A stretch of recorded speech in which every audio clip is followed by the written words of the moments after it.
Hello, everyone. Welcome to another episode of the Benji-Sales live chat. It's so good to be back. It's so good to see everybody. How are you doing today?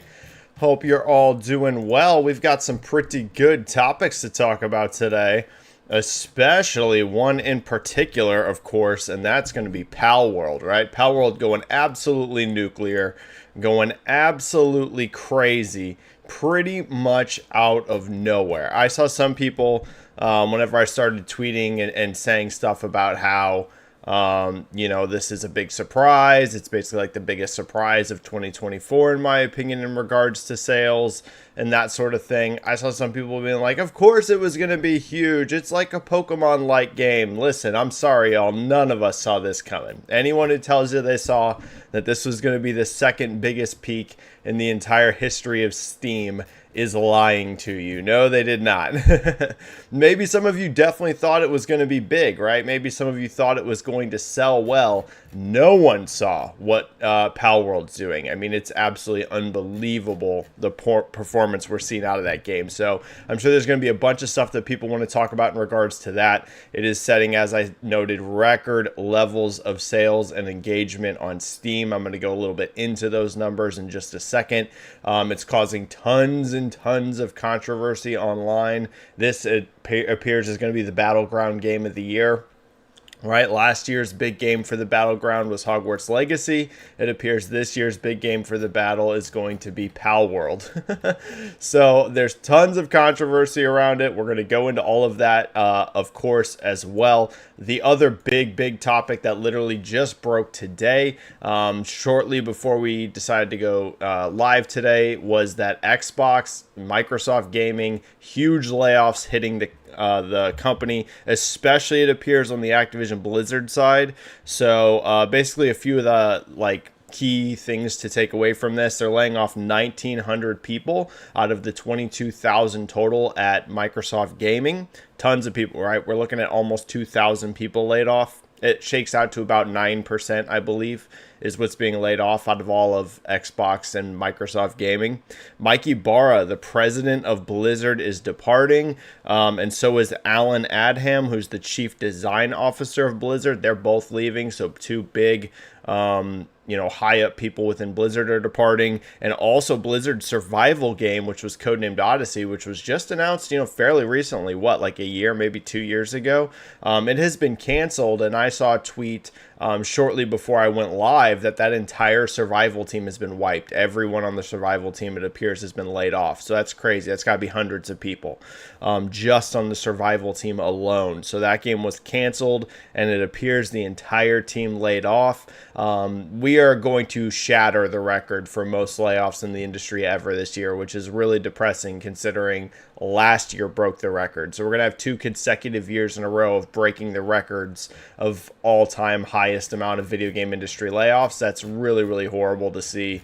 Really, really sad. I'm sure there's going to be a ton of questions about that, so we can go into that if you guys want to. A few of the things to highlight about Palworld before we start going into your guys' comments and questions, just to give some, data on what we're seeing out of Palworld. This game sold 8 million units on just Steam in only 6 days. That's right. That's not players. That is sales. And it's not even including the Xbox version. Obviously, Steam is going to be the vast bulk of sales for Palworld, right? I don't know that the Xbox version's even sold 1 million. In fact, I would say very unlikely, especially considering it's on Game Pass. But, would Palworld have maybe sold a few 100,000 on Xbox? Wouldn't surprise me at all with how big this game is being. So it's not, the Xbox version's not going to add a ton of sales on top of that 8 million, but just for clarity's sake, so we have, the full clarity about these numbers, that is the Steam version alone sales. 8 million units in 6 days, not even counting the Xbox version, and that's not counting players through Game Pass. Utterly shocking. It broke 2 million concurrent players on Steam. It is only the second game in the entire history of Steam to go that high. The only one above it's PUBG. Besides that, no game has been able to eclipse 2 million concurrent players. Absolutely insane, shocking. And then, of course, we have to mention the controversy. Tons of controversy about possibly stolen stolen assets in regards to Pokemon designs. There's a huge debate on if this game is using AI or not. As of now, there's no proof that this game is using AI. However, we do know that the CEO of the company in the past has said that he is like a fan of generative AI. However, there isn't any proof that this game actually used AI. So that's been a huge debate if AI is involved, if it's ethical if AI is involved. And then, of course, the controversy around Pokemon last night blew up to the point where the Pokemon company actually made a statement. And this surprised me. You don't usually see this sort of thing out of the Pokemon company or Nintendo. I know different companies, right? Pokemon company is not Nintendo, but you just don't normally see this stuff coming from that group. And basically, I'll read you really quick what they said. The Pokemon company's statement issued said, inquiries regarding other companies' games. We have received many inquiries. Let me make sure my mic's still good. Yeah. We've received many inquiries regarding another company's game released in January 2024. We have not granted any permission for the use of Pokemon intellectual property or assets in that game. We intend to investigate and take appropriate measures to address any acts that infringe on intellectual property rights related to the Pokemon. We will continue to cherish and nurture each and every Pokemon and its world and work to bring the world together through Pokemon in the future, the Pokemon Company. Essentially saying that they're doing an investigation. Now, this does not mean that, that Pokemon Company is actually going to sue Palworld. They have not come out and said they're actually taking this to court. Maybe they will, maybe they won't. We're just going to have to see. But basically, it's just them making a statement that they are investigating it, right? They are looking into it. They're going to see if there's some things that they think that they might need to pursue legal action over. We'll have to see. I saw some people, saying that, oh, this means Pokemon Company is absolutely going to sue. And then I saw the exact opposite. Some people saying, oh, this is just a nothing statement, so they're definitely not going to sue. I don't think either one of those is true. We just don't know, right? It's just basically a pretty vague statement. Hey, we're looking into it. We're going to see what we find, and then we'll go from there. So pretty interesting. I've got a bunch of polls that we're going to run today around Palworld and, of course, other stuff as always. For anyone, if this is your first time ever as part of my live chat, the way it works, it's a stream, it's a show, it's 100% driven by you, your comments, your questions. We just talk about the latest news in the video game industry. There's going to be a few ways to do that. First of all, of course, there's the free normal method. You just type a question or comment, whatever you want. It pops into chat, and I get to as many of those as I possibly can per stream. If you want to guarantee that I get to your question or comment, there's going to be two ways to do that. First of all, of course, there's the super chat method. Type a donation, whatever you want. It pops into the super chat alerts, and I get to those immediately. The other way to guarantee that you get at least one comment or question highlighted every single stream is going to be by becoming a channel member. Channel memberships are $4.99 a month, and it basically gives you priority in the chat because I can never hit all of the free comments and questions because you guys fill it up with so much stuff. So the channel membership just basically gives you priority that I guarantee at least one comment or question will get highlighted every single stream. As always, don't feel pressured or obligated to donate or become a channel member. It's just a way to help support me and the channel. All right, guys, let's get rocking and rolling. Let's kick off the first poll right off the bat before I even get into your guys' stuff. And let's ask simply, will the Pokemon Company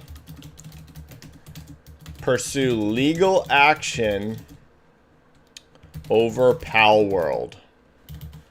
So do you think that they are going to sue or pursue any sort of legal action over Palworld? Simple yes or no. Yes, they will. No, they won't. And of course, none of us know. It's just your gut feeling. None of these polls are ever scientific. All right, first poll is in the chat. Let's get to your guys' stuff. Let's get rocking and rolling. I already see super chats. I already see channel members. Let's get going, y'all. All right.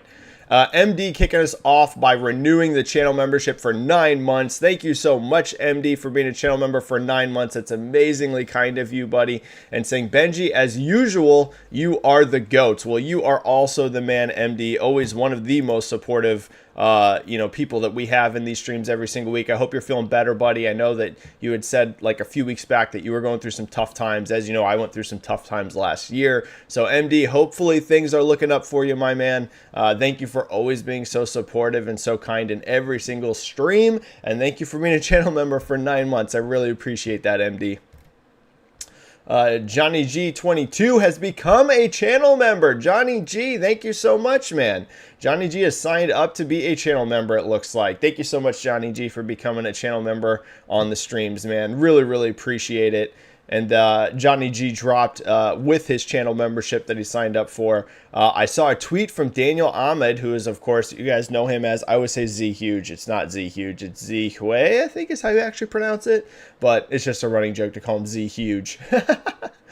Saying we are nearly at 60% from 2023 layoffs, and we are not even finished with January. Yeah, it's scary, man.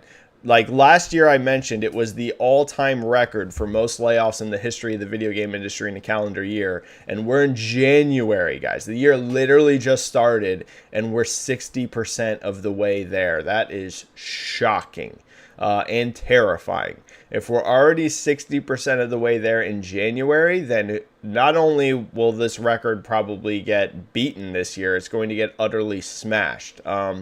Thoughts are with everyone in the video game industry right now because it is a scary place to be, it looks like. Crazy, crazy, crazy. All right, and no super chats, so I can go straight into channel memberships because there are no super chats so far. So let's get going. Hamish Lee Ford, what is Palworld doing? Hamish, it is shocking. Like I said at the top of the stream, no one saw this coming. Literally no one. That doesn't mean that no one saw Palworld, you know, not being like that. There wasn't people that thought Palworld could be successful. I'm sure there was people out there that thought Palworld would be successful, but no one would have ever predicted this level of success. I mean, 8 million units in 6 days. What are we talking? That this game's going to sell, you know, 10 million units by the end of this weekend? I think that's very much in play. Now, last night, it did not peak. That was the first night so far that Palworld did not peak bigger than it did the day before. However, you know, continuous growth on that player count was never going to be like permanently sustainable because of how high the numbers are. It still hit like basically 2 million. It was like 1.99 something. Essentially, it hit 2 million, which is still utterly insane. And the weekend's in front of us where I think it will actually set a new all-time peak, you know, in the coming days, this weekend. So it's selling 10 million units by the end of this weekend is absolutely not out of the cards, and that is just staggering. I mean, it's unbelievable numbers. It's hard to even wrap your mind around it. You know, I was saying, you know, we're only in January, and we essentially already have the biggest sales success of 2024 on our hands. Like, there's no game this year that's going to sell, like, in terms of being as surprising as this, there won't be. Like, I can just definitively say it right now, there will not be a game this year that's not more surprising than what we're seeing out of Palworld. That doesn't mean that there might not be something that sells gargantuan numbers. Who knows? Maybe even something that outsells Palworld if Palworld all of a sudden falls on its face and stops selling. But like anything that would eclipse what we're seeing out of Palworld this year will be something that's expected to be huge, right? A Call of Duty game, a FIFA game, potentially 3D Mario game. Like, listen, the odds of something coming out of nowhere and eclipsing what Palworld has done are close to zero. So we're looking at essentially the biggest sales story of the year right off the bat of the year as soon as we kick off the year, which is crazy. And I actually had to pull myself back. Like, I felt bad about how much I was tweeting about Palworld, but you know, as a guy that's interested in the sales and business side of the industry, like, this sort of stuff's incredibly exciting for me because we might not get another story like this the entire year. So like, I could have even sent more tweets, right? But I was like, I was pulling myself back. I was like, I don't want to flood the timeline too much with Palworld, but crazy Hamish, absolutely shocking performance. It's insane. Ken B, channel member here. Oof, Xbox layoffs. This one is mostly from the merger, but the whole industry is cutting jobs in chunks. Is this because of overhiring during the pandemic boost? That's definitely part of it. Or maybe the 5 to 7 year AAA game dev cycle. There's a lot of factors involved here. You know, some people have been posting some really good analysis and some good thoughts of it on Twitter. You know, Christopher Drings posted some stuff.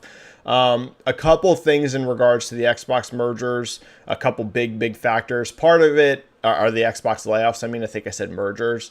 Part of it is absolutely the merger. You know, there's going to be a lot of redundancies. Now, this doesn't mean that this is a good thing, right? This is horrific seeing this many people laid off. But a huge chunk of that's going to be redundancies. Activision Blizzard was a full-on publisher, so they're going to have a lot of arms of that company that Microsoft themselves are already doing. I wouldn't be surprised if that's the biggest chunk of these layoffs is simply redundancies. Still horrible, not a good thing, right? Me saying it's primarily probably redundancies doesn't excuse this sort of thing happening. It's a side effect of consolidation, and there's a lot of arguments that there's too much consolidation in the industry. So that's probably the biggest chunk overall. However, make no mistake, it's not just redundancies. Like I mentioned, I saw a tweet from someone on the survival team for Odyssey, which is the canceled Blizzard game, and they claimed that the entire survival team's gone. Like they wiped the whole team. Everyone got laid off. That's probably hundreds of people at this point, right? That game's been in development for a few years. I doubt it's, 20, 30 people working on that game, and they've probably staffed up to hundreds at this point. That whole team completely let go. And I'm sure some other people too. So redundancies is a part of it. Another big part of why we're seeing so many layoffs industry-wide, not just at Activision Blizzard and Microsoft, is because people overhired during the pandemic. It was fun while it lasted in terms of, oh, wow, look at the gaming industry exploding, doing absolutely insane numbers during the pandemic. That was always going to come down some, right? And again, doesn't excuse it. If anything, people should have been a little more cautious on how many people they were hiring and how much staffing up they were doing during the pandemic. But that's going to be part of it. You saw a ton of companies across the board massively inflate a number of employees during the pandemic, and now things are coming down. And I'll say another part of it, it's the terrifying effect of games as a service. You guys know I've been preaching for a while the dangers of games as a service, and that is by no means stopping anytime soon. Christopher Dring made a good tweet, and he was talking about how it's essentially the same few games always at the top of the charts, and a lot of other stuff is having issues breaking through. You've seen Matt Piscatella talk about it, how there's some big safe bet franchises, but a lot of the stuff in the middle is having a lot of difficulty finding success. I've talked about it, dude. Part of the danger is, how are you pulling people off of Call of Duty? How are you pulling people off Fortnite? How are you pulling people off these giant games that they're already established in, that they're already pouring hundreds and hundreds of hours in? And then, you're putting tons and tons of resources into games as a service, and the odds of you stealing those players are next to zero. Maybe you'll get a breakthrough, but the odds are so incredibly low. So the whole risk of games as a service and its effect on the industry is also going to be a part of this. Absolutely. I can't help but wonder if that's part of why Odyssey was canceled. Who knows? Maybe they were looking at this game, and this doesn't excuse it, but I can't help but wonder, just like The Last of Us multiplayer was canceled, I can't help but wonder if maybe they were looking at this game and they were having issues seeing how it was going to find a long-term sales and revenue performance as a live service game, and maybe they axed it now, kind of very similarly to what we saw with The Last of Us multiplayer. I don't know. I'm sure Jason Schreier is going to do some reporting on this game, but crazy. There's a ton of factors involved, but I would say it's a pretty scary time in the video game industry in a lot of ways, yeah. I think we had a couple super chats coming in. We do. Highlander with a 10 super chat. Thank you so much, Highlander. This is something we can blame on Bobby Kotick. He hired a lot of people during the COVID lockdown. Microsoft does not need 2 or 3 people doing the same job. I expect to see more, including SIE. I don't know that you could fully blame Bobby Kotick, if I'm being honest with you. Part of it is absolutely going to be redundancies. That's just a fact. Anytime there's a merger, you're going to have redundancies, especially in this case. It'll be stronger than normal because Activision Blizzard was a full-on publisher. It's a little bit different than when you're buying an independent developer, right? When you're buying, let's say, Ninja Theory, they don't have a publishing arm. They don't really have a marketing arm, right? They don't really have these sort of things that you're already going to have pre-built into Microsoft. So, yes, absolutely, just part of it is straight up publisher. I don't know that you could blame it all on Bobby Kotick, though, because some of it, like the Odyssey cancellation, that has to be a huge chunk of firings. Like I said, it's probably hundreds of people. Who knows, right? Should that game have really been canceled? We don't know. We don't know enough information about that game. Maybe that game should have stayed in development and none of those people should have been let go. We'll just have to see how some of this information breaks out. So I do think there's absolutely truth to companies overhired during the pandemic. That I think that's basically inarguable that the industry in general overhired during the pandemic. So some blame absolutely can go on to that. But I don't know that I would put all of the blame specifically on Bobby in this case, because it is an industry-wide thing that we're seeing, right? It's all over the place. So do I expect to see more layoffs? Absolutely. There's going to be layoffs all over the place. I think another developer just announced shortly after the Xbox layoffs that they were firing 80% of the staff. So it's scary, man. Scary, scary times. Thank you for that super chat. And then I think Highlander has a second super chat of 5. Thank you so much, Highlander. If Nintendo were going to bring legal action against Palworld, they would have done that after some point the game was announced. Well, one thing to remember here with Highlander that I've seen a lot of people make good points on is just because you could see something in a trailer doesn't mean that you have inarguable proof of stolen assets like you'd be able to get a hold of once you have the actual game. One big thing that people like, one of the biggest things here right now actually isn't so much to do with AI. It has to do with if Pocket Pair actually stole meshes from Pokemon design. That's something you wouldn't be able to tell with just a trailer, right? When the game was announced, you wouldn't be able to prove stolen mesh design until you could actually get a hold of those assets yourself and directly compare them. To me, that is the biggest question. If Nintendo cannot definitively state, like if they're not able to look and definitively prove that these meshes were stolen, I think that they will absolutely not pursue legal action, because I don't think they're going to be able to prove, hey, just because these designs look very close to our Pokemon, you know, Pocket Pair probably tweaked them enough that it's going to be very hard to prove in court, even if everyone knows that these designs were based off of Pokemon. As long as you tweak it enough, you can't fully say it's stolen. The big question to me here is if Nintendo can definitively prove that, though, because there is some argument right now that some of these meshes are so close that it's almost impossible to have been done by hand without someone directly stealing meshes and then tweaking them. If that is able to be definitively proven by Nintendo, they probably actually will go to court. But to me, that's like the biggest question here. It's not really what the designs look like, which is something you'd only be able to see in a trailer. It's if they literally stole the asset and then, you know, tweaked it on top of that. That would be pretty bad, and that would be something Nintendo could probably definitively prove. So that to me is the biggest question, but let's see. Let's see. All right, super chats are cleared. Let's get back to some more channel members.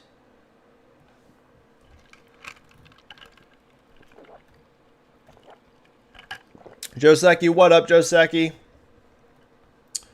Hello, Benji. Great start of the year with 5,600 layoffs. Yeah, I know that's some great sarcasm and accurate. Great start, guys. And the biggest game of the year being a plagiarism case that immediately became the next AI Bros darling, anti-Nintendo ammo, and alt-right ammo for devs being actively pro-gun and not being woke. Truly the best possible start of the year. I never muted a word on Twitter as fast. Well, I want to push back a little bit on this, Joseki. I don't think we can claim that everyone that's playing this game are AI bros or anti-Nintendo or alt-right. I think that's a little extreme, especially with the numbers these are doing, right? There's going to definitely be a lot of people that don't have any of these values playing this game. I plan on playing Palworld, and I'll just tell you right now, I'm not generative AI pro, I'm not anti-Nintendo, and I am also not right-wing. So I think that that's a little strong accusation, but I will say, Joseki, I do agree that there are certain people that have definitely jumped on the bandwagon to fight over it. This game is the battleground game of 2024 in many reasons. In fact, one thing I also want to highlight is I'm also seeing Nintendo fans be incredibly aggressive online over this game as well. So it's just like a pure battleground. It was the perfect storm. I was talking about this in my Discord. It's like the perfect storm game to have just become the biggest controversy of 2024. You had Xbox fans that are going to go crazy over this and fight, you know, to defend it because it's an exclusive. So you're going to have that audience in there. You're going to have the, you know, hardcore PlayStation fanboys that are going to say that the game absolutely sucks because it's not on PlayStation. You're going to have the Nintendo fans that are super upset because it is at best very much copying Pokemon design. So you're going to have the Nintendo fans waiting in there to fight. And then there is no doubt it's become a giant battleground over AI, especially because we don't actually know if this game uses AI in its design or not. So you're having a huge influx of people on both sides of the AI debate also battling. So it like just became the like, literally it's like you threw everything in a pot to make the game that's going to have the most controversy online, and it like was a perfect storm for that. I've luckily dodged almost all of it. People are battling nonstop in my comments, but I'm just like posting the numbers and running away. I'm like, crazy numbers, bye. And just letting everyone else fight over it. But yeah, it is crazy. It is absolutely crazy controversy. Like I said, I don't think we'll see a bigger controversy this year. Last year's big controversy game was Hogwarts. This year's big controversy game is going to be Palworld. Highlander with a channel member question. This is something we... Oh, okay, that's the same thing as a super chat.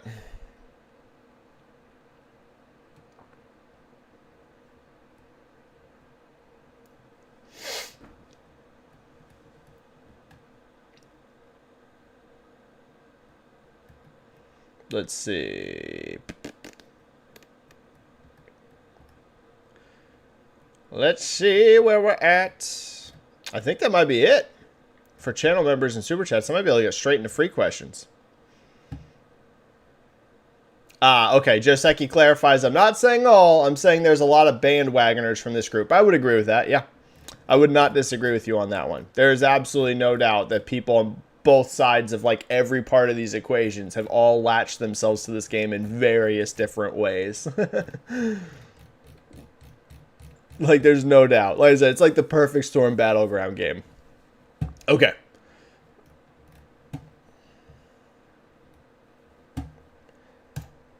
I'll leave that poll up for a little bit longer so you can still get a little bit more votes in, and then we'll go on to the next poll. Player slot available. I just wanted to add the context that Square Enix, Bandai Namco, Sega, Level 5, Ubisoft, and many other big profile publishers are all publicly pro AI, but only now is it a problem. Yeah, this is something I have talked about a bit in my Discord.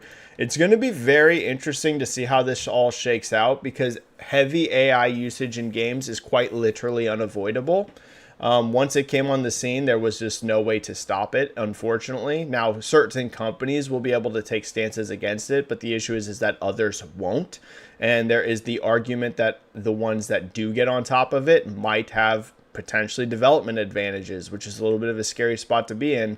What if we get to a spot that through AI, one company is able to get a game out in 3 years, and then another company that, you know, takes a firm stance against AI, it takes them 5 to 6 years to get a game out. Well, suddenly the company that took 3 years has a flat out market advantage. It's going to be very interesting to see how this goes, because I'm not like a super huge fan of generative AI being used.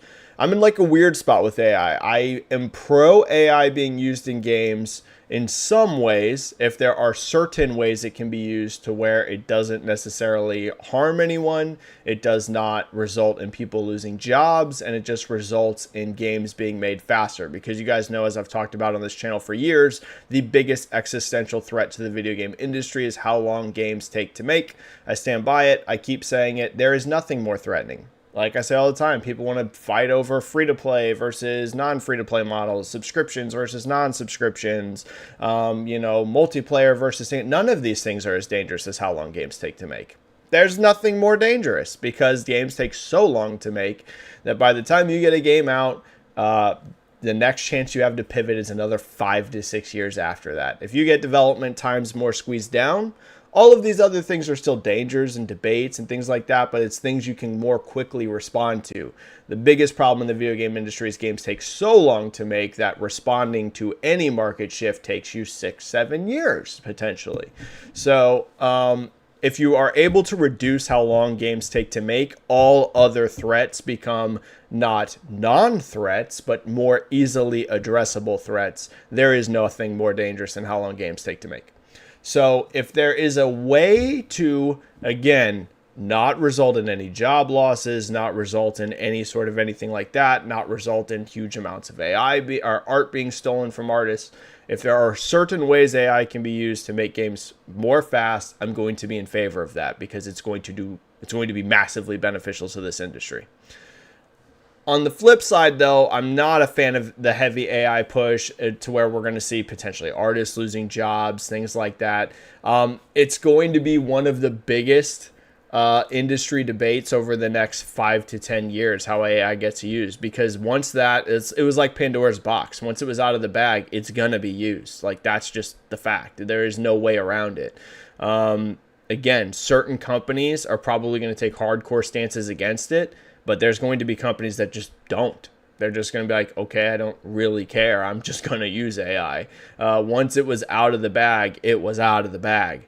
The only way you could stop that is through government regulation. Like, if governments come down on it and there's actual government laws restricting AI usage, outside of that, Pandora's box has been opened. It's going to get used one way or another.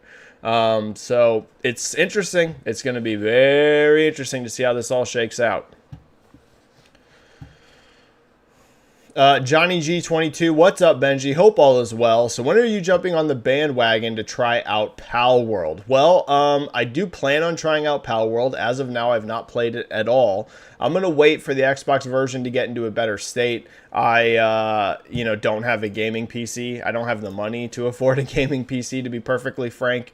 I'd love to have one, but I don't have, $2,000 just laying around. I'm broke. So, for me, I've got to play it on console. And from what I've heard, the Xbox version's okay, but it's not, near as polished as the PC version currently is. I'm going to wait for a few patches, try the game out, see what it's all about, all the fuss is about. So probably then, who knows? It depends how long it takes for patches to get out. But I'm still playing Baldur's Gate 3. Listen, I love and adore Baldur's Gate 3. I'm so ready for this game to end. Almost more than any game I've ever played, I am so ready for this game to end. And I feel bad saying that because Baldur's Gate 3 is literally one of my favorite RPGs of all time. Literally. Like, this is going to go down, once I'm finally done with it, top 5 RPGs I've ever played. But my God, dude, I'm at 120 hours and I still have a lot left. I'm getting exhausted of it now. I'm just like, please end. Why are you so long? And like I talked about in the past, it's not even a case of like filler, because like, a game that to me clearly had filler content that really didn't need to be there is Assassin's Creed Valhalla. And I liked Valhalla. There's some stuff about Valhalla I didn't like and some stuff I did like, but there was legit padding in that game. Like, there was content in that game that felt like it was just there to stretch it out. Baldur's Gate 3, I have had zero padding. Every single piece of this content is so in-depth. It's such high quality. It's such incredible, but there's just so much of it. So it's like literally keeping me from playing other games because it's so freaking long. So hopefully I can finish Baldur's, and I feel bad saying all this because we're talking about a game that I adore. Like, I literally adore Baldur's Gate 3, but I'm so ready for it to be over. So I'm hoping I can finish it in the next few days because, my God, that game is just insanely long. So yeah, that's preventing me from playing a lot of stuff right now. I wanted to already be playing The Last of Us Part 2 Remaster, and I'm still not there because Baldur's Gate just is insane. All right. Zinfamous, hey Benji, safe to say that Palworld proves this stuff can't be forced. Mojang, Epic, or Pocket Pair didn't predict that Minecraft, Fortnite, or Palworld would blow up in popularity. It just happened. Also, the cancellation of the survival game is a bit disappointing to me, considering Schreier said many at Blizzard were raving about it. That was the big shock to me. Because yes, those are the rumblings I've heard too. Do you think the game just wasn't working out as it went along? So two things. First of all, in regards to your first point, it's true. Many of the biggest surprises that we see in the industry come out of nowhere, right? No one predicted when Minecraft was first coming around that it would be what it was. No one predicted Fortnite would be what it was. No one predicted Palworld would be what it was. So that's one thing that's really encouraging about the video game industry. There is so much weight put on established IPs, the same big AAA games, every year, the same franchises. It is refreshing that every once in a while a game can just come out of nowhere and utterly annihilate, right? Not that Epic was some indie publisher. They weren't, but no one expected Fortnite to become the biggest game in the world. They just didn't. Like, you can literally go back to whenever that game was first being revealed, and, they were first going to do Battle Royale, and there was a lot of controversy around that, by the way, too. In fact, they got sued over it by the PUBG devs. So, again, another game with controversy whenever it came around. But no one expected Fortnite would become the biggest game in the world. So that is one refreshing thing about it, is that, yeah, every once in a while something can come out and just shock you. But that doesn't take away from the importance of the established brands either. In regards to the cancellation over Odyssey, this was really shocking to me because I don't know near as much as Jason Schreier does at all. He knows way more. I'm waiting for his article. He said he's going to talk about what happened with Odyssey, and I'm going to be fascinated to see it because all of the slight rumblings I had heard too were that this game was being incredibly well received internally. So that is just weird, man. You usually don't expect games that are being very well received to get canceled during development. Something must have happened, man. I have no idea. I'm fascinated to see what Jason Schreier says. I don't know if it was a budget issue, if they were projecting in the future that to get this game done, the budget was just going to be astronomical. That's one thing that Split End had brought up in our Discord. Maybe that was an element. Maybe he was, maybe Phil and people were looking at, because this game was, as Jason said, still years away. So maybe they were forecasting out and they're like, my God, this game is going to be so expensive to get done. Maybe that was part of it. Maybe, like you said, some things just weren't coming together that they originally thought were going to. I have no idea. But it is a shocker. This is a shocker, especially because the survival genre is so popular. So you have a developer with the prestige, whether, they go up and down on how people think of them. We have a developer as prestigious as Blizzard, making a survival game, which, look at Palworld, right? I mean, that's literally a survival game. And that ain't the only one. Look at how many survival games have blown up over the years. Look at what happened with Valheim, for example. So you have a giant genre, you have a giant developer, and from all rumblings, something that was being very well received internally and then gets canceled. It's just weird. I'm really interested to see what happened here. There's got to be a missing puzzle piece here that just none of us know. Because it's a shocker. Yeah, I did not see that one coming at all. And then Zipfamous, lastly, 297 was pretty lousy, I'd say. A good chunk of subpar fights and a terrible co-main. Not the most entertaining night. I had 3-2 DDP, not understanding the robbery comments. How about you? Yeah, 297 was pretty weak. I thought the prelims were fun. Prelims were pretty good. Sucks for Canada. The guys went 0-7, I believe. All 7 male Canadian fighters lost. The 2 women from Canada on the card both won. But I believe every dude lost. I'm pretty sure the stat was 0-7, and this card was in Canada. So that also sucked a lot of the air out of the room from the audience because, of course, they were there to support their own Canadian athletes, and they almost all lost. Like I said, all the dudes and only 2 girls won. So that also sucked the wind out of it. The fights were mostly not good on the main card. The only fight that was like truly good on the main card was the main event. Thought the main event was pretty good, but the rest of them not great, if I'm being honest. And yes, I had it 3-2 DDP as well. It was razor close. If it would have went to Sean Strickland, I'd have no complaints with it. Robbery is insane. Anyone calling this fight a robbery, it was not a robbery. Could you say Sean could have won? Sure. But a close fight is not a robbery, right? A robbery is when someone clearly wins a fight and they don't get the decision. To me, this was not clear. It depends on what you're looking at. It depends on how you do it. But it was 3-2 either way. You either went 3-2 Strickland or you went 3-2 DDP. I don't see any other scorecard that really makes sense. Sean Strickland definitively won rounds 1 and 5. I had DDP winning 2, 3, and 4, but some of them rounds are swing rounds. They were very close. Not 1 and 5. I thought 1 and 5 were definitely Strickland. Round 4 was definitely DDP. It's really 2 and 3. Those are definitely close rounds. It could really go either way. 3-2 either way makes a lot of sense. It was not a robbery, though. It was just a very close fight. Logan Hardy, hey Benji, It fudging sucks, but funnily enough, all the things Jim Ryan said during ABK acquisition are all coming true. Management problems, raising prices, layoffs, etc. Some of it, sure, yeah. These layoffs are a huge bummer for sure. Absolutely, no doubt about it. I don't know that we could say management problems yet. Now, Microsoft and Xbox historically has there been management problems? Absolutely. I don't think these layoffs that are happening right now have anything to do with necessarily management problems, as in Microsoft doesn't know how to run Activision Blizzard. I don't think that actually has much at all to do with the layoffs. I think it mostly has to do with redundancies and whatever the heck happened with Odyssey. I'm fascinated to see what happened there. But yeah, the layoffs part, horrible.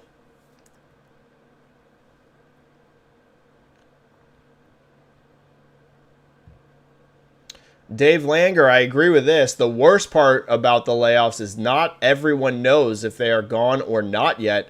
Microsoft told them they would know by the end of the day. I really hate how companies do this. First of all, layoffs in general are horrible. You should have, the minute that you are prepared to make a public statement, you should have the full list. And they should be notified as it goes out, right? Whether that's something as simple as an email. It's a really horrendous way to treat people. And this is not the only time we've seen this. This keeps happening over and over again. Listen, if you're going to take someone's job from them, and as someone who has lost a job before unexpectedly and knows how utterly horrible that is, I mean, it ruined, my life, to be honest, at the time, right? I've talked about before, like last year was one of the 2 worst years of my entire life. The only one that was maybe worse than last year for me, though I don't know, last year might be the worst, but they're in the running, was the year I lost my job. The year I lost my job, I also lost my house, right? Lost my house, right? I was having a house built for me. This was a job I thought I was very stable at, literally lost it unexpectedly and lost the contract on the house. And horrible stuff. So if you're going to potentially do that to somebody, they have the right to know whenever you're going to come out and make statements like that. So I agree, that is the worst part. These companies need to start treating people better whenever they lay them off. And the minute that you're going to go to the press and be like, hey, people are getting fired, that list should be out immediately. People should know immediately, at least have that level of respect for them. All right. Ghost Tunnels. Hi, Benji. Do you think future Bethesda titles could also become multi-platform if Hi-Fi Rush is successful on PlayStation? I keep saying this. We don't even know that Hi-Fi Rush is going to PlayStation. So I keep not really having definitive answers on this because there's no confirmation about anything to do with Sea of Thieves and Hi-Fi Rush. It is a fun what-if topic to discuss. I think it's definitely possible it happens. I consider both Jeff Grubb and Steven Totillo to be very fantastic reporters and great sources of information. But as of now, Bethesda has said nothing about this. Microsoft has said nothing about this. No one anywhere has confirmed anything about this. So my answer to this question is who knows? I don't even know that Hi-Fi Rush is actually coming to PlayStation. I'll say the same thing I said the last few times I've been asked about this. If Sea of Thieves and Hi-Fi Rush really go multi-platform, I cannot see them being the only ones to go multi-platform. It would make no sense to randomly just be like, at once, be like, hey, Sea of Thieves and Hi-Fi are going multi-platform, but we're not going to do any more after this. Makes no sense, right? It would be part of an initiative. And I've also said, whenever people ask me about this, I don't think it would mean the end of all exclusives on Xbox. I think they would still do exclusives, and some of them potentially timed, like how Sea of Thieves and Hi-Fi Rush were. But again, I'm being just real careful and going all in on making grand predictions about what's going to happen with Xbox multi-platform when we don't even know for sure that Hi-Fi Rush or Sea of Thieves are going multi-platform. So I'll have definitely more definitive takes and thoughts on it once those things are officially confirmed. But as of now, none of this could happen. Even Steven Totillo's reporting, he said he was unable to confirm that Sea of Thieves is actually going to launch, just that it was explored. So there's a big gap between we're exploring something and we're actually shipping something. So let's see. Once these things, if they get officially announced, I'll definitely have firmer takes. But as of now, this could all still turn into a nothing burger. Like, these games potentially could not launch. We don't know that they're doing it yet. But I get the question. You know, like I said, if this happens, I'm sure you're going to see more games go multi-platform. I don't know why you would do Hi-Fi Rush, Sea of Thieves, and then just nothing else. Dave Langer, one of the founders is leaving, right? Yes, one of the co-founders of Blizzard is leaving.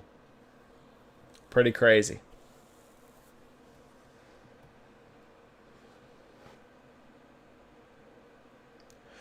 Joseph Scanlon, yes, it's all bad news about the layoffs and extra alarming that Quick is leaving too. Got to be more to the story there. Listen, one thing that it appears to me, and I could, listen, I don't like to do rumor mongering. I don't like to do personal analysis on people, but I got the vibe a long time ago that Phil Spencer and Mike Swick, or Mike Ibarra do not get along. And I don't know that, by the way. It's the only reason that I've thought that is because of things Mike Ibarra said when he left Xbox. For anyone that wasn't around when Mike Ibarra originally left Xbox, he made some comments that were pretty clearly, I believe, directed towards Phil.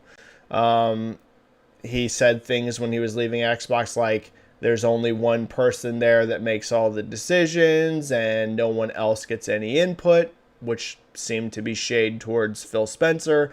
And there were also other statements around that time. So again, I do not know this. I have not talked to Mike Ibarra ever. I've never spoken with Mike Ibarra. And I've definitely never spoken in any way about Phil or Mike's relationship. But from an outsider perspective, I got the vibe years ago that Phil and Mike Ibarra might not necessarily get along. So I don't know. Clearly, you can't fire someone just because you guys don't get along. That's illegal. But I don't know. There's definitely more to the story, yes. Yes. Mike Ibarra, there was no indication he had any plans of leaving Blizzard. So him leaving now, interesting. And again, I'm not saying that Phil and Mike don't get along. I got no idea. It's really the only reason I've ever thought, because I thought this years ago that they didn't get along. And it was mostly because of things that Ibarra was saying when he departed Xbox. But, you know, it could have just been he was upset about something and maybe they're best friends. I don't know.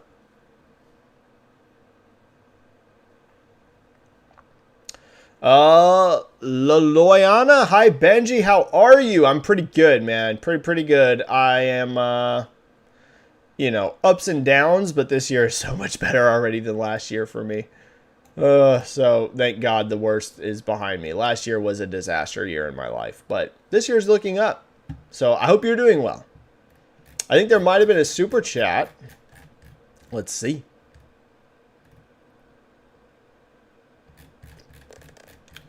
Highlander with a 5 super chat. Thank you, Highlander. I think that's your 3rd super chat. I really appreciate that. I think the reason Odyssey was canceled relates to how bad Redfall released. I think Microsoft will look at all future games through the Redfall lens. Yeah, but Redfall was like, had troubled development. Again, we need to see what Jason's report is, but I have never heard anything but good things about Odyssey. And again, I haven't heard much, right? I'm not near in the position of Jason. So whenever I say that, that's not me saying like, oh, I've talked to 30 people at Blizzard and they all told me this game's amazing. I'm just saying the few little things I've heard come out of it have been nothing but good. Whereas Redfall, it does not appear that was the case at all. So I don't know. Now, could it be that Microsoft is currently, you know, scared about games as a service? I actually think there might be an argument for that. Like I said, I wonder if it's a case that, and we'll have to see, I don't know this, but it might have been a case that this game we know is years away. Maybe Microsoft came in and looked at the projected budget of this game, saw it was going to be a live service game, and got scared. A lot of these games as a service, I think you're seeing the industry really pivot on games as a service approach right now. Not to say that it's the end of games as a service and no one's going to make them anymore, but I think that they finally are a little bit scared about what I've been saying has been coming for a long time. I told you guys for a long time, how are you going to pull people off of Apex? How are you going to pull people off of Fortnite? How are you going to pull people off of Call of Duty? Like, you don't just make a service game and suddenly people leave those games. And the reason I mention leave those games is because that's where the audience is. So it's not like there's not infinite players in the world. Like, there's a lot of players, but there's not infinite players. And a lot of people that already love these games as a service games are already on them. I talked about this a bunch. It's not like people that like single player games. That doesn't mean single player games aren't risky, by the way. They totally are. Whenever I say that, it's not saying single player games carry no risk. It's that a single player game has a definitive endpoint, right? They're not playing these games for thousands and thousands and thousands of hours per year. Some people, there are people that put like 1,000 hours into Fortnite every year. There's definitely lots of people that put hundreds of hours into Fortnite every year. If you're going to have a successful live service game, you have to convince those people to now play less of that game that they love and now start playing yours. At least with a single player game, you're selling it to people that play a game for 20, 30 hours, beat it, and then look for another game. It's not, again, that single player games have no risk. They do carry risk. But the specific audience you're going after for live service has a definitive number, and you have to convince those people that already love those games to now play less of their game to come play your game. That's tough, man. That's really freaking tough. So, again, if you manage to get the live service hit, you're looking at insane money. So I get why it's so attractive. People should be trying to make some live service, but there is a high risk with them. And I think that you are seeing the industry start to get spooked by it now, yeah. But I don't know that that's what happened with Odyssey. Maybe it is. We'll have to see what Jason Schreier says. He said he's going to have a report on this, so I'm very interested. Benji with a 5 super chat. Hi, Benji. Pokemon Go was huge and didn't harm Nintendo sales. Why Nintendo isn't doing the same on PC? Or could this harm its console business? I specifically think it's because console, yeah. You know, Nintendo is still, of all the players, the most diehard about having their own console ecosystem.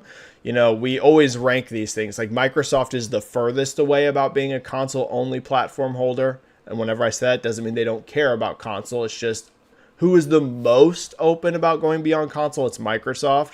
Then after that, you're going to have PlayStation, who's like more in the middle of Nintendo and Microsoft, where basically most of their games still are, you know, PlayStation first, console focus first, and then a couple years later migrating to PC. And then you have Nintendo, who's like the furthest away from that. They're like the most, it's about our console ecosystem specifically. So Nintendo, in my opinion, will be the very last holdout from going like day one games on PC. You know, maybe is there a future where one day that could happen? Who knows? Maybe. But Xbox is already there. PlayStation, I think there is a point that will happen. I truly think so, because I think in order to get continuous growth, at some point you're going to have to invest more in PC. Again, I don't know that PlayStation will ever go like all of their games day one on PC, but could you start to see some more of them? Sure, I think that is a future that will happen one day. The last holdout will be Nintendo. I think, maybe I'm wrong, but I think you'll see PlayStation embrace PC way more heavily than they are now before you ever see Nintendo launch a Pokemon game on PC. But I could be wrong. But that's how I see it. Anthony, here, let's do... Oh, wow, fascinating. All right, from Anthony, I'm about to go into this because fascinating. All right, first, let's end this first poll. And super interesting stuff here from Anthony. All right, I asked you guys, will the Pokemon Company pursue legal action over Palworld?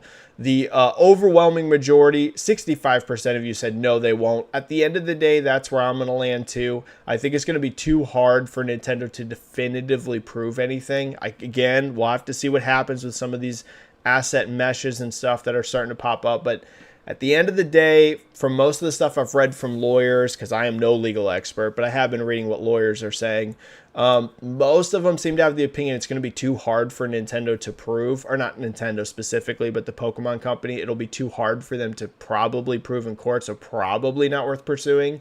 But it's not out of the question. About a third of you are still voting yes, they will. But yeah. All right, second poll popping up now. And here's one. Will Palworld be the best-selling game of 2024? This might sound crazy. This is absolutely not impossible, guys. Absolutely not impossible. Yes, it will.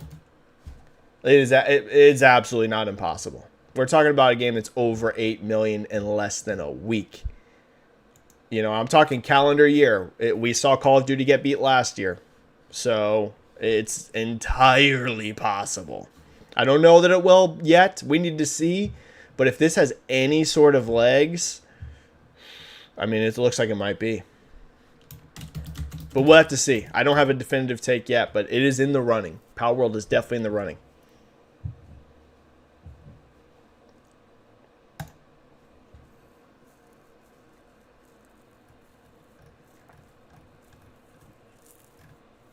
All right. I mean, we're talking about a game right now that I definitively think will sell more than 15 million units this calendar year. If this gets to 20 plus million units this calendar year, I mean, it will be the best-selling game of the year. So let's see. Pretty crazy. All right. But I do feel very confident it sells more than 15. So to me, it's a question of if it hits 20. Because it probably will have to get like up into that 20 million range, like we saw to like Hogwarts Legacy to be number one. But I do feel very good about 15, unless it just falls on its face like soon. Unless this game really, because it's going to have to happen soon because of the current pace, it's going to get up to that 15 million range pretty fast. So it would have to slow down very, very, very soon, which could happen. We'll have to see. I feel very good about it selling 15 million though. And if this gets up into the 20s, it's probably your best-selling game of the year. But let's see. And Anthony Johnson, I said, had a really interesting super chat. While you were talking, Hi-Fi Rush just added DualSense support icons to Steam PC versions. More strong evidence this game is going to PlayStation. That is. Yeah, that is. So it very well could happen. It very well could happen. Crazy. Okay, we're getting closer. I'm very curious to see this stuff get revealed. Because like I said, if you see Hi-Fi Rush and Sea of Thieves go to PlayStation, they won't be the last ones. Unless, the thing I keep saying is if like Sea of Thieves and Hi-Fi bomb. Right? If they launch, let's say Hi-Fi Rush and Sea of Thieves do both go on to PlayStation and they both giga bomb, you know, Microsoft might rethink some things. They might be like, is this worth the trade-off of like hurting our exclusivity? The way people look at exclusives if we're not really going to get returns on these games. So, but as long as, if these really happen, if Hi-Fi really launches on PlayStation, if Sea of Thieves really launches on PlayStation and they do well, they will not be the only games that go to PlayStation. They absolutely won't. Again, not going to be bold and predict every game goes to PlayStation now. Microsoft will still keep some exclusives, especially timed. But it wouldn't be the end. No, you wouldn't port those games and then just nothing else if they were successful. To me, it feels like a test. So let's see. Tonti K, how many is left for PlayStation to reach 25 million at the end of Q4? We don't know.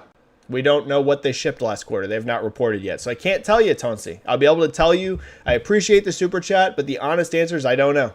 We have not gotten the updated shipment numbers for the end of last quarter, so we won't be able to tell you until Sony officially reports, which will be soon. I don't know the exact date off the top of my head, but Sony will report their earnings sometime here in the near future within the next few weeks. And once they do that, we'll have the exact number of what is left to be shipped. So as of now, Tonsi, I actually can't tell you because we don't know how many PS5s they shipped last quarter.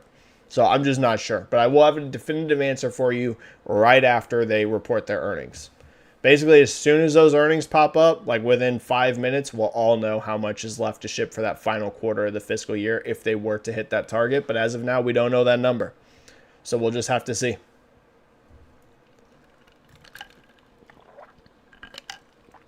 All right. Thank you for a great chat today, guys. Great turnout. Really, really appreciate it. We're still going for a while, baby. I'm still probably going to go about 30 minutes.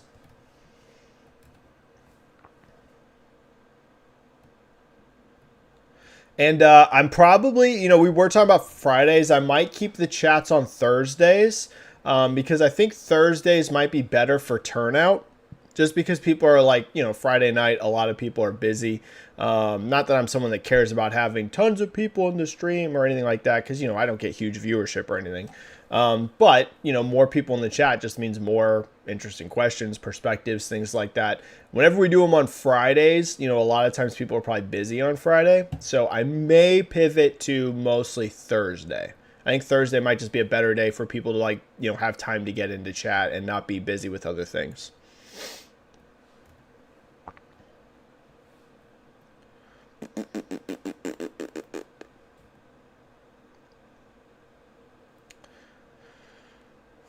Where are we at? Nostalgia Gamer. What's up, Nostalgia Gamer? Hi, Benji. 2 questions. Do you think Xbox and Activision will bring back licensed Marvel and Transformers games? I had someone ask me this last chat. And then 2, do you think if they bring them back via ports or remasters, it will be multi-platform? Someone asked me this last chat. I suspect that if they do bring them back, they might be just pretty basic remasters. I don't think you would see sort of remasters where if they did it, it would be like, you know, brand new assets and like super, like, but maybe they would up the resolution and frame rates, you know, things like that. I could theoretically see a scenario like that. If they did it, they probably would be multi-platform because those games were originally multi-platform. You know, something like a full-on remake, maybe you would see some sort of pivot to exclusive because there's been some rumblings that like Fallout 3 is getting a remake. If you go to do which was an originally multi-platform game, if you go as far as a full-on remake, then it's almost like a new game. So then you would maybe make it exclusive. But let's just say they brought these games back and they just, you know, ran at higher resolution and frame rates. All assets and everything are the same. I could see them just launching that multi-platform, but being on Game Pass. So there's the benefit to Game Pass subscribers. How likely do I think it is or not? Like I said the last time I was asked about this, I think it depends on how much it would cost, right? If Microsoft could get these licensing rights to re-release these games for cheap, they'd probably do it just because it's more content on Game Pass. But, you know, if, for example, Disney on the Marvel games is going to ask a ton of money, I don't know that the trade-off is worth it there. You know what I mean? So it would probably just fully depend on how much they were forced to pay to re-up the licensing on those.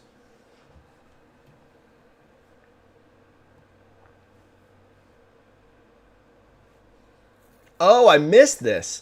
Player slot available. The Twitter user who originally shared the proof of Palworld stealing models from Pokemon admitted they lied. Oh, I missed that. So that changes things a lot, right? If it's not literally using stolen... Here's the thing.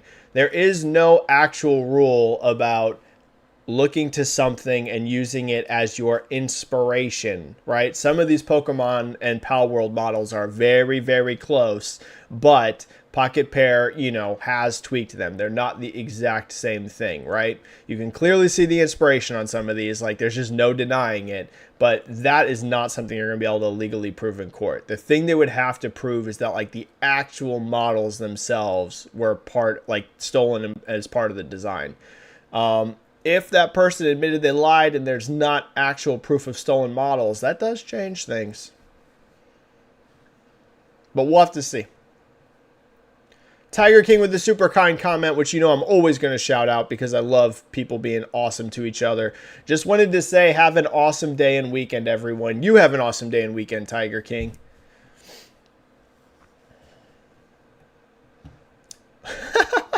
This name, every time this name pops into chat, it makes me laugh. Booty Connoisseur, the expert of booties, is here. Microsoft laying off 1,900 Activision Blizz employees after fighting so hard to obtain them is insane. It is a horrible look. There's just no other way to phrase it, right? Even if you want to talk about it being, you know, a lot of redundancies, which is definitely a factor of this, but like I keep saying, as we can see from the entire survival team being laid off, it ain't all of them, right? It ain't just redundancies. But after going through all of these court battles, and then Microsoft itself is about to post record numbers, not even just the gaming division, like Microsoft just became the richest company in the world. So you have the richest company in the world, you have all this fighting to get Activision Blizzard, and now you're going to have record, like there's no denying, we'll see the biggest quarter reporting ever in the history of Xbox this next quarter because Activision Blizzard will be included. So you have all of that, and then the look of we're firing 2,000 people on top of all this. It's a horrible look. There's literally zero way around it.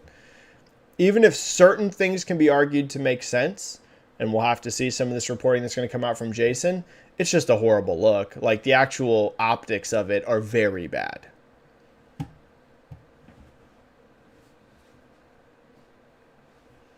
Player slot available. Benji, of note is that Palworld is a Japanese company with Japanese lawyers. If there was a case, the Pokemon company would already have pursued it. Yeah, I'm leaning towards they're probably not going to, but we'll see. I agree, though. Like I said, I fall on the side of no, they're not going to pursue legal action, but we'll have to see.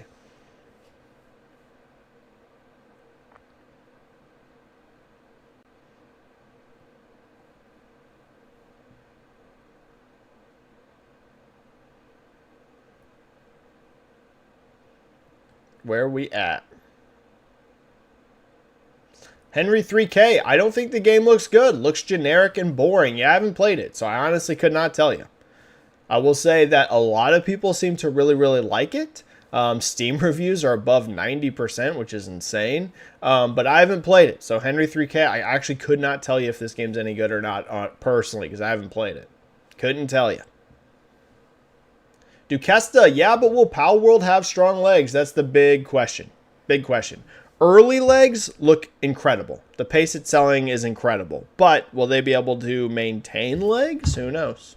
That's the big wild card here. Cal Links, the sales are crazy, but we don't even know Xbox sales. They might not be a ton, but when you include Game Pass, the player numbers are probably staggering. We're probably looking at 10. Yes, if you include Game Pass players, it's going to be insane. Yep.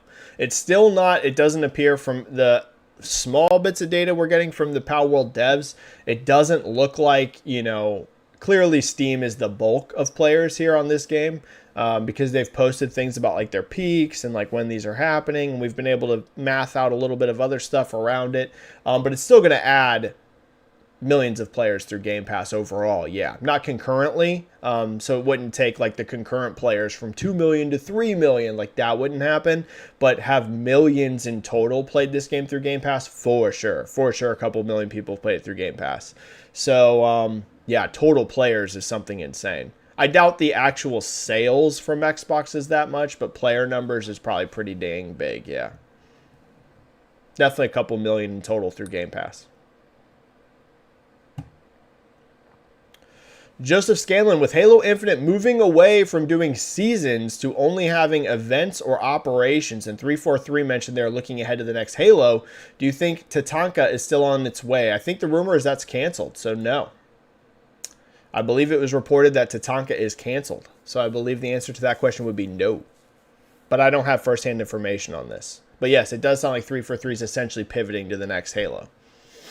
And the rumors are Tatanka is canceled. I could still see that developer working on the next Halo with 343. What is their name? I always mess it up. They're Certain Affinity, right? I always get Certain Affinity and Creative Assembly, right? Isn't that the other studio's name? Mixed up because their names are so similar. But I believe Certain Affinity is the Halo one. I could totally see that, yeah, Certain Affinity is still working on Halo, but it sounds like Tatanka itself might be canceled. Maybe they're co-developing the next Halo with 343. Player slot available. Overwatch only had 60 devs. For context, Blizzard has unusually small teams for the industry. They do, but I believe Overwatch is a lot bigger than that now. But I don't know. I don't know how many people were working on the survival game. I'd be surprised if it was under 100, though. I mean, if they were under 100 on that still, then that is surprising, but you never know.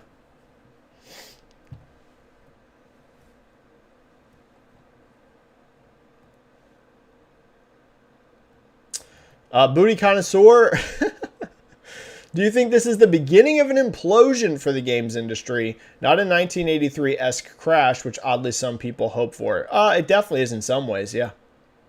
Yeah, we're definitely witnessing a crash right now. I don't know if maybe crash isn't the right word so much as like a bubble bursting, right? I don't know if we're looking at like a full-on crash. Like there's still put it this way. Like people, we're past the point that people will like just not play games. Like that is going to be part of humanity for the rest of time. Like it is. Whether that's games as we see them now or we're in a far future where, you have a chip embedded in your brain and you're living in some VR thing. Like the idea that like no one will ever play games again is just silly. Like it's just part of humanity, kind of like how books are, right? Books haven't gone anywhere and they've been around for thousands of years. Right, we've had books around since the ancient cultures, and people still read books.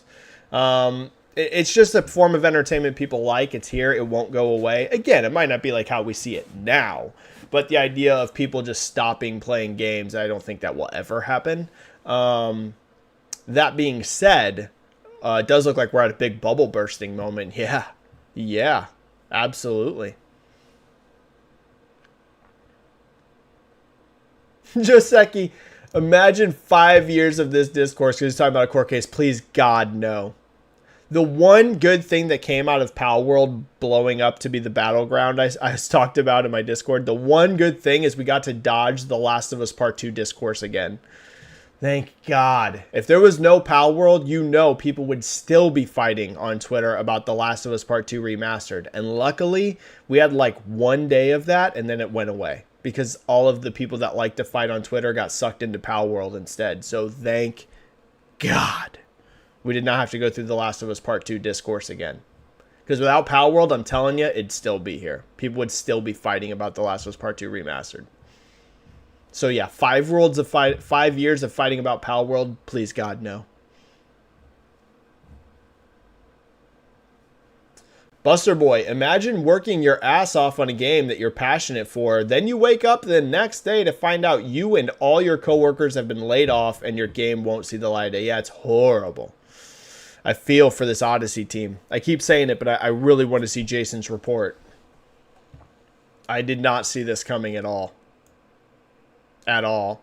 Like, Activision Blizzard getting some layoffs, I think everyone saw coming. Like, even the court brought that up during the whole legal battle. They were like, there's redundancies and stuff. Like, we know if we put this through, like, there's going to be some layoffs. Like, some layoffs happening, I think everyone saw coming. But Odyssey getting fully canceled and the whole dev team canned, I don't think anyone saw that coming. That is a shocker.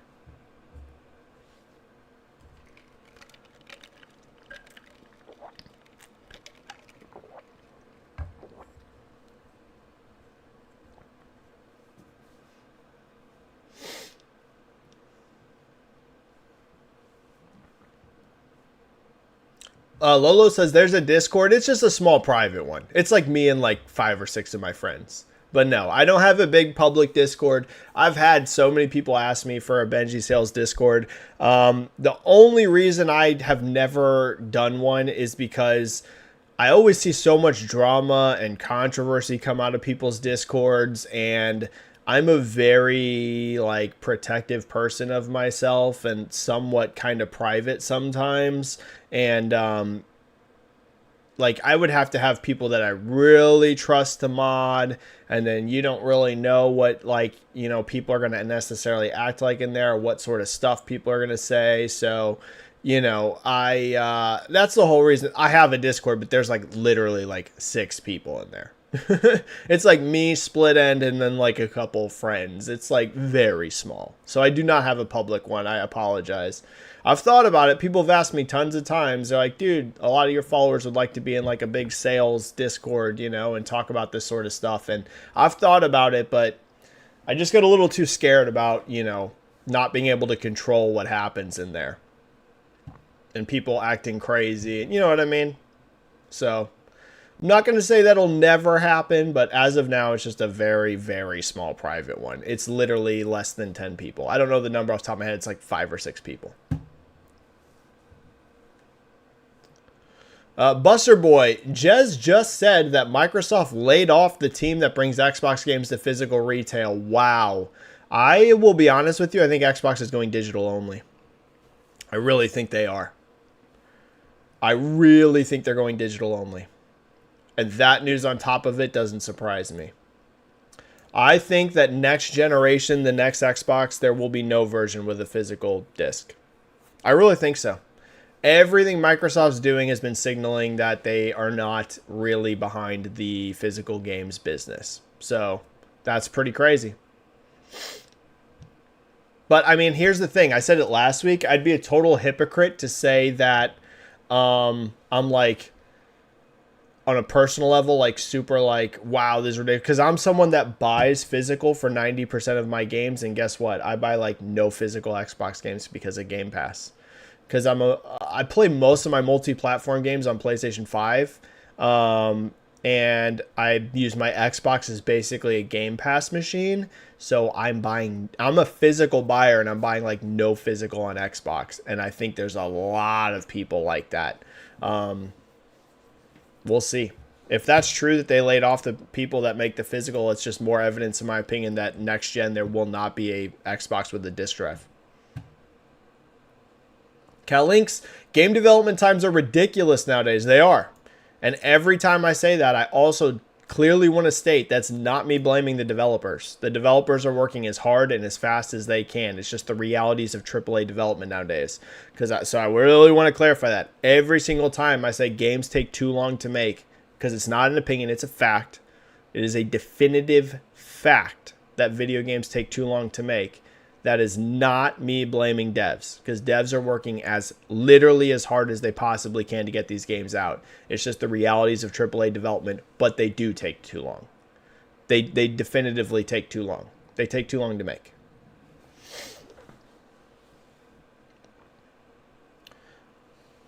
Johnny G, you're asking about Strickland versus Duplessis. Yeah, I gave my thoughts on that, and you say that you think they definitely need a rematch. I think so too, but I have a feeling they're going to do DDP versus Israel Adesanya at UFC 300. I think that's your UFC 300 main event. I think they're going to do Izzy versus DDP because Izzy's a big star, and they really need a really big headlining fight. There was all the drama between DDP and Israel. You know, they had their face-off, which was, you know, a little explosive, let's say. Some things were said that probably shouldn't have been said. I think they're going to do Izzy versus DDP, UFC 300 main event. But I do think Strickland should get the next fight after that if he gets one win. And I would say just wait, but Sean would probably have to wait a long time because UFC 300 is in April, and that's a quick turnaround for DDP. So let's say DDP wins, he'll probably want to wait. And I don't know that he'd beat Izzy, but let's say that DDP beats Izzy.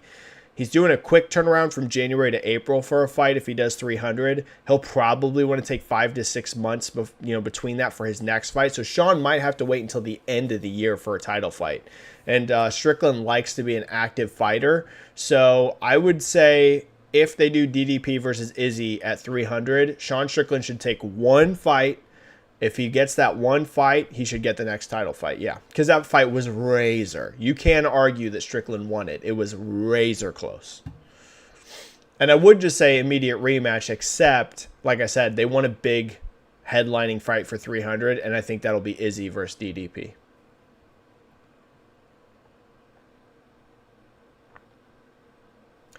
Sin, I agree. Benji-Sales last generation really sparked that AAA game dev layover between projects. Before then, the layover was 2+ years max.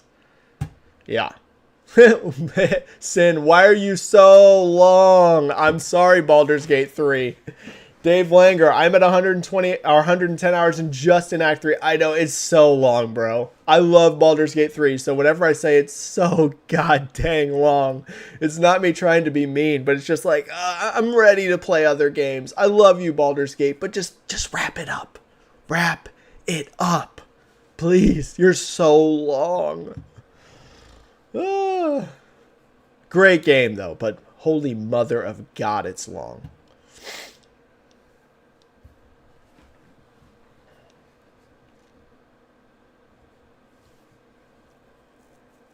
Sin, that is why the FTC's arguments in the ABK case were senseless.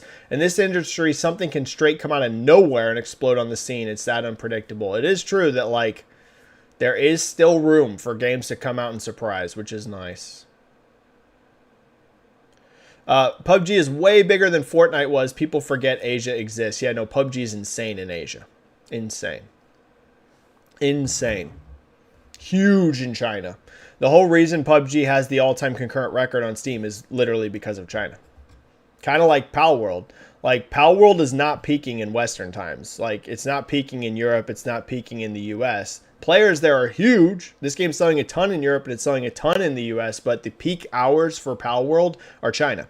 It's Asia. It's the exact same thing as what happened with PUBG. And a statistic that came out that Steven Totillo reported is that 36% of players are for Palworld are from China. So the biggest market, even bigger than the US. So yeah. When China gets behind something, their population's so big that they can drive it to crazy stuff. Like when you really truly see China get behind a game or movie or whatever, you know, you saw it with PUBG and now you're seeing it with Palworld. Not that those games aren't big in the West, but China is like massively driving that. You're talking about more than 1 in every 3 players of Palworld is from China.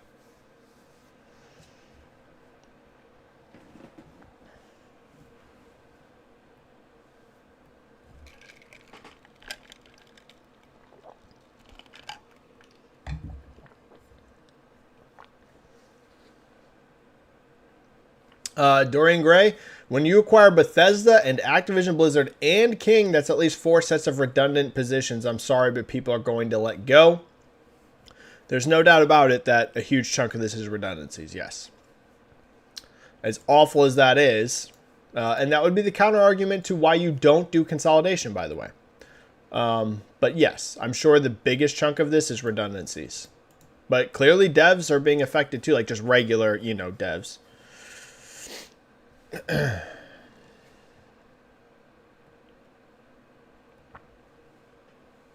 me make sure there was no super chats or channel members because we are getting close to the end. I'm going to go for about 10 minutes and then we're out. Indie Music Press, you didn't see that coming? All those lawyers, HR, quality control, publishers, sales teams, etc., they had a huge toxic environment to clear out too with Activision Blizz. Yeah. Yep. Like I said, definitely the biggest chunk of this is redundancies. Eric the Red, it wasn't just Bobby Kotick who was a problem. It was all leadership. Yeah. There was definitely leadership problems within Activision Blizzard. That we know for sure.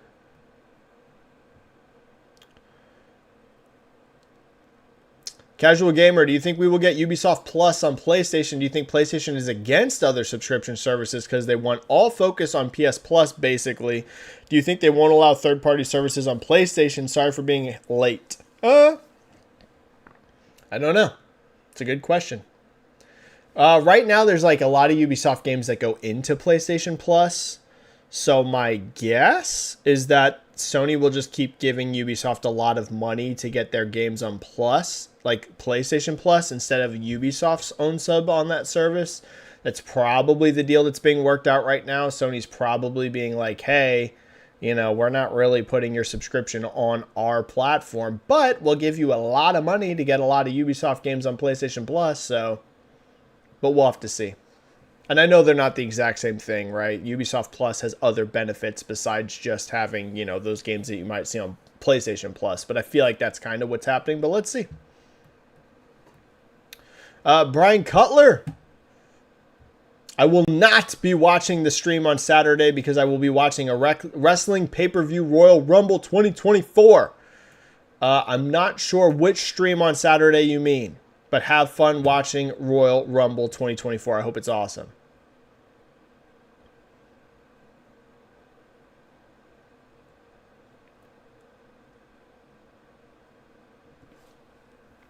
Dave Langer, Phil Spencer said Redfall for their internal reviews was 10 points higher than the reviews got. That means Microsoft thought it was in the 70s. Yeah, exactly. The rumblings from internally that we have found out from like Phil Spencer and stuff wasn't that Redfall was looked as like this amazing game. Even their like ones which tracked higher was 70s. You know what I mean? It wasn't like an 80s, 90s. And the only things I've ever heard about Odyssey were positive. So that is an interesting case. Fascinated to see what happened there.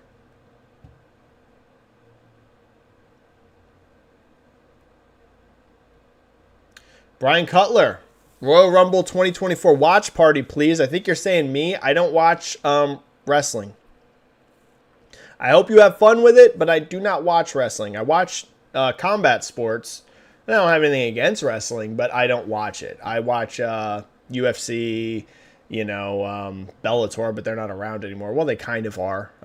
They're part of, my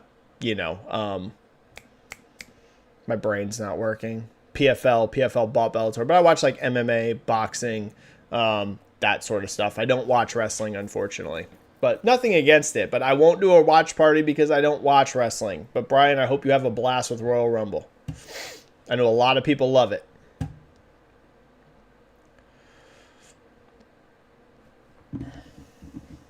Dave Langer, if it does come out for PlayStation at some point this year, the sales will go even higher. I think you mean Palworld. It looks like they're trying to get that to happen. I don't know if you guys saw this, but someone asked Shuhei Yoshida on Twitter about Palworld. They were basically, I don't remember the exact context, but they were basically asking Shu, where's Palworld? And Shu's response was basically like working on it.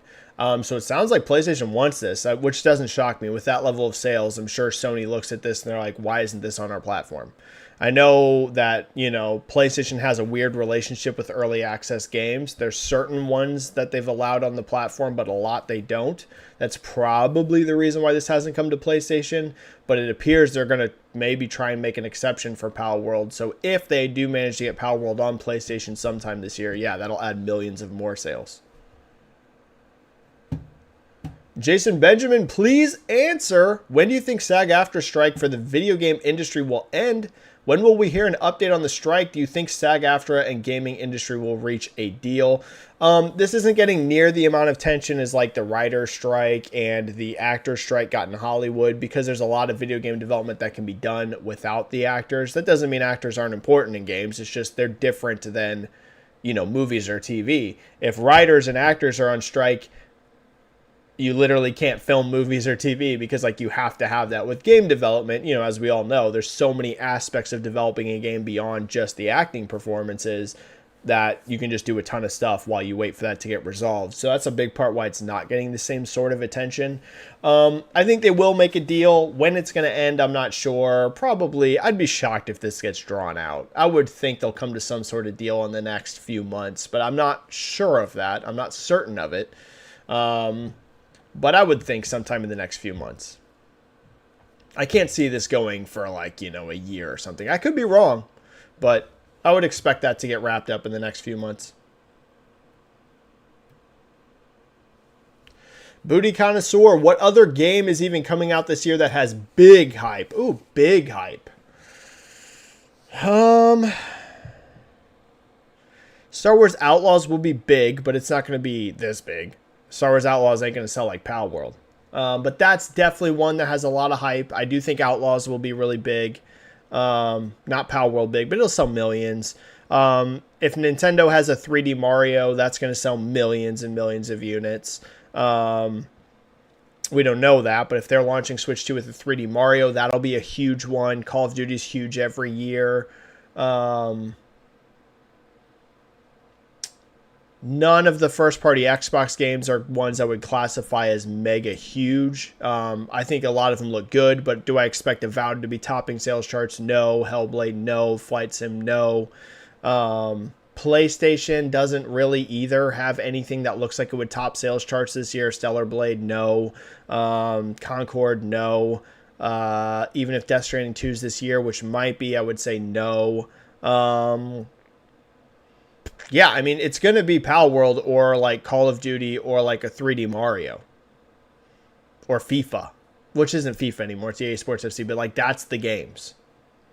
That is essentially your top four, probably. All things considered, let's say Switch 2 really releases this year, and let's say it launches with 3D Mario, and especially if 3D Mario is cross-gen, your top four for the year are probably EA Sports FC, Call of Duty, Palworld, and 3D Mario. That's probably your top four. Unless there's something really, really big unannounced that we don't know about.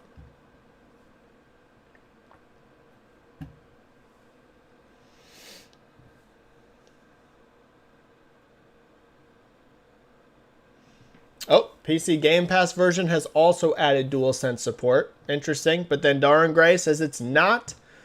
Evidence. We'll have to see. We'll have to see. Not DQ. There's a Switch 2 exclusive coming from Sony Music and Anime One. That's funny. That's pretty funny. Yeah, a lot of this stuff's getting real blurry nowadays, right? You're seeing PlayStation Studios make games on Xbox with MLB The Show. You know, all sorts of weirdness.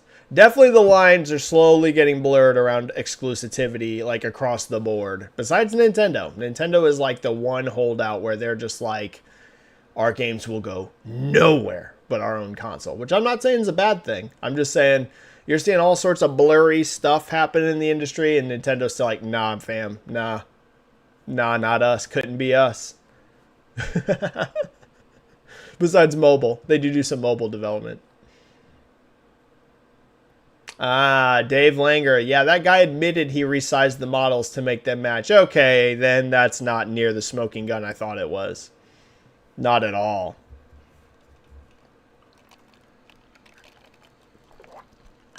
Benji. If those 1,900 people Microsoft fired earned each $100,000 a year, that would cost them $4 billion to employ them for 20 years. Microsoft has $143 billion cash and earns $16 billion a quarter net income. Yeah, it's pretty awful. Pretty awful. Like I said, the redundancies, as horrible as it is, I can at least somewhat understand because it's part of every merger that ever happens.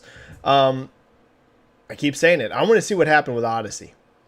Right now, to me, it does not seem very excusable whenever you're posting the sort of revenues and profits that Microsoft are that you would fire an entire development team and cancel their game. Unless something we don't know about Odyssey. That's why I'm very curious to see what comes out of that. Because that, to me, that's the one where I'm like, what? I don't know. We're about to wrap this up. We're about to wrap it up. Lily Love, I felt the same, Benji, about Baldur's Gate 3. I think I ended with 200 hours. I spent 100 hours in Valhalla and regretted it. Yeah, dude. Again, this is not slander. Baldur's Gate 3 is an amazing game, but mother of God, it's long. And this is coming from someone that plays a lot and enjoys a lot of long games. But Baldur's Gate 3 is like next level long, bro. It is so long. It's like insane. It just like doesn't end. And I feel bad because I love this game. It's not me knocking it. It's just so long. It's so long. Booty Connoisseur, adorably all digital. Yep. Yeah, it was what Microsoft said about the new Xbox. Well, they said it in internal documents. Just picking out a couple more as we wrap it up. Savage Raccoon, don't make a public Discord. People are weirdos. Well, that's why I don't have one. That is why I currently do not have one. Listen, I love people. The vast bulk of people that interact with me, especially on YouTube in particular compared to Twitter, are great people. I think most people are great people. But yes, there are some crazy people out there. I've dealt with a few crazies that I haven't talked about publicly. I've had some weird situations. For sure. For sure. All right. Which I think any public person could tell you they've dealt with some very weird situations.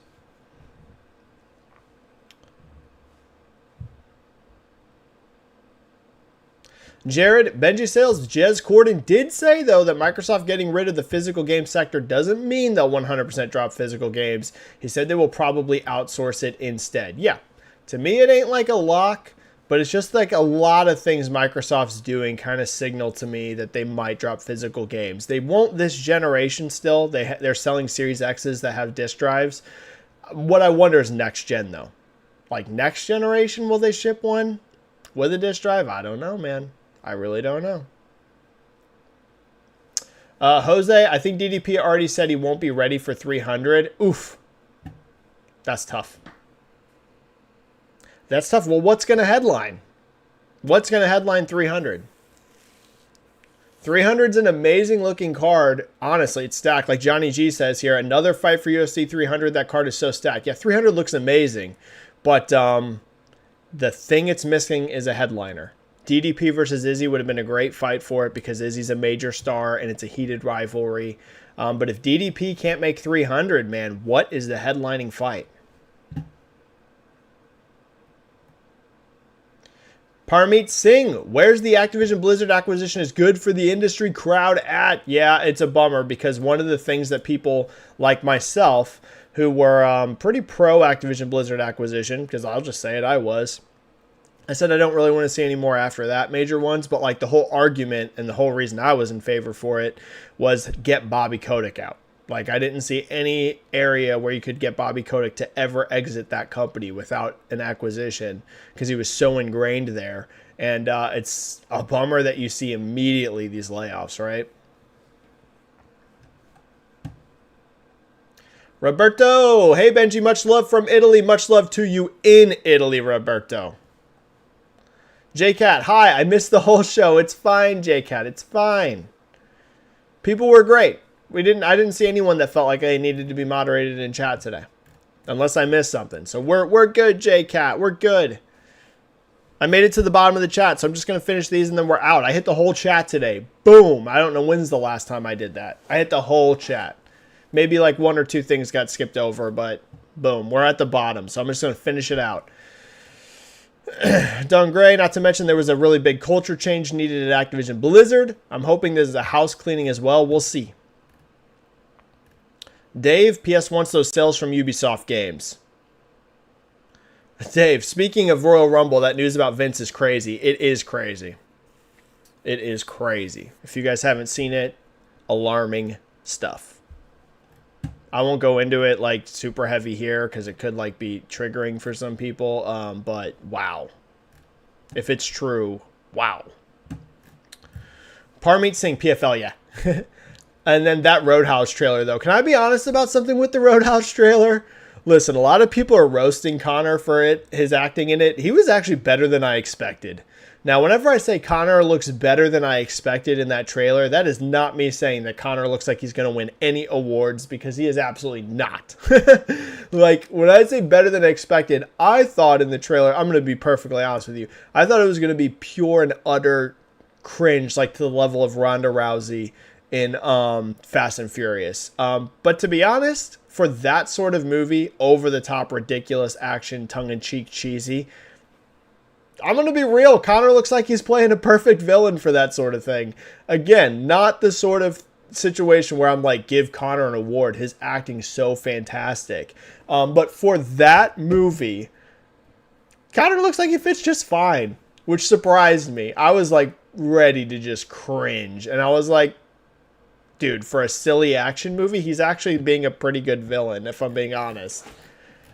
So, better than I expected. That doesn't mean his acting was great, but better than I expected it to be, at least. He's basically playing himself.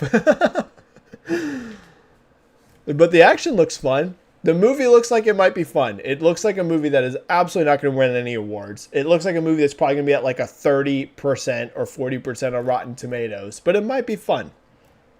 It might be fun for just, you know, turn your brain off and watch some action. Player slot available. It hurts as a Norwegian to watch unions in the U.S. being as ineffective and bad as they are. Sympathy strikes, not even legal, nothing gets done. Yeah, U.S. has all sorts of problems, man. I'm not like some huge anti-U.S. guy or anything like that. Love America. I've lived here my whole life. But we have all sorts of freaking issues, man. We have so many.